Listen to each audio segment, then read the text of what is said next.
2 Samuel chapter 12. Nathan rebukes David, verse 1. And the Lord sent Nathan to David. He came to him and said to him, There were 2 men in a certain city, the one rich and the other poor. The rich man had very many flocks and herds, but the poor man had nothing but one little ewe lamb which he had bought. And he brought it up, and it grew up with him and with his children. It used to eat of his morsel, and drink from his cup, and lie in his arms. And it was like a daughter to him. Now there came a traveler to the rich man, and he was unwilling to take one of his own flock or herd to prepare for the guest who had come to him. But he took the poor man's lamb, and prepared it for the man who had come to him. Then David's anger was greatly kindled against the man, and he said to Nathan, As the Lord lives, the man who has done this deserves to die, and he shall restore the lamb fourfold, because he did this thing, and because he has had no pity.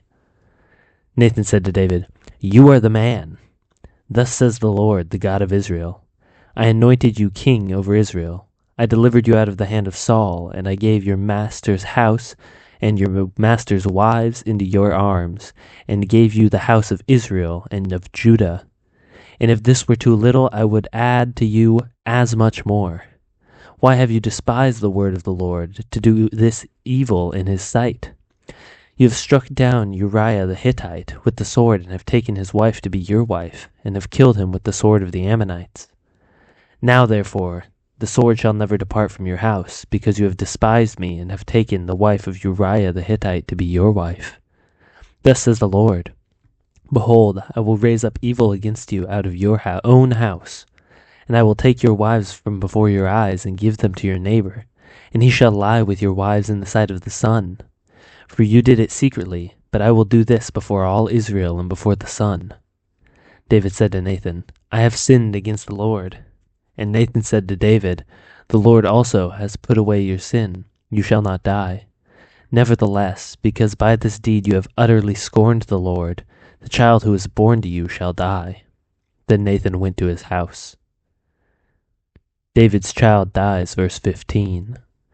And the Lord afflicted the child that was Uriah's wife bore to David, and he became sick. David therefore sought God on behalf of the child, and David fasted, and went in and lay all night on the ground.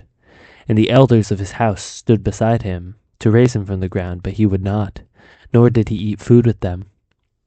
On the 7th day the child died, and the servants of David were afraid to tell him that the child was dead, for they said, Behold, while the child was yet alive we spoke to him, and he did not listen to us. How then can we say to him, The child is dead? He may do himself some harm. But when David saw that his servants were whispering together, David understood that the child was dead, and David said to his servants, Is the child dead? They said, He's dead. Then David arose from the earth, and washed and anointed himself, and changed his clothes. And he went into the house of the Lord and worshipped. He then went to his own house, and when he asked, they set food before him, and he ate. Then his servants said to him, What is this thing that you have done? You fasted and wept for the child while he was alive, but when the child died, you arose and ate food. He said, While the child was still alive, I fasted and wept, for I said, Who knows whether the Lord will be gracious to me, that the child may live? But now he is dead, why should I fast? Can I bring him back again? I shall go to him, but he will not return to me. Solomon's birth, verse 24. Then David comforted his wife Bathsheba, and went in to her and lay with her, and she bore him a son, and he called his name Solomon. And the Lord loved him, and he sent a message to Nathan the prophet, so he called his name Jedediah, because of the Lord. Rabbah is captured, verse 26. Now Joab fought against Rabbah of the Ammonites, and took the royal city. And Joab sent messengers to David, and said, I have fought against Rabbah. Moreover, I have taken the city of waters. Now then, gather the rest of the people together, and encamp against the city, and take it, lest I take the city, and it be called by my name. So David gathered all the people together, and went to Rabbah, and fought against it, and took it. And he took the crown of their king from his head. The weight of it was a talent of gold, and in it was a precious stone, and it was placed on David's head. And he brought out the spoil of the city, a very great amount.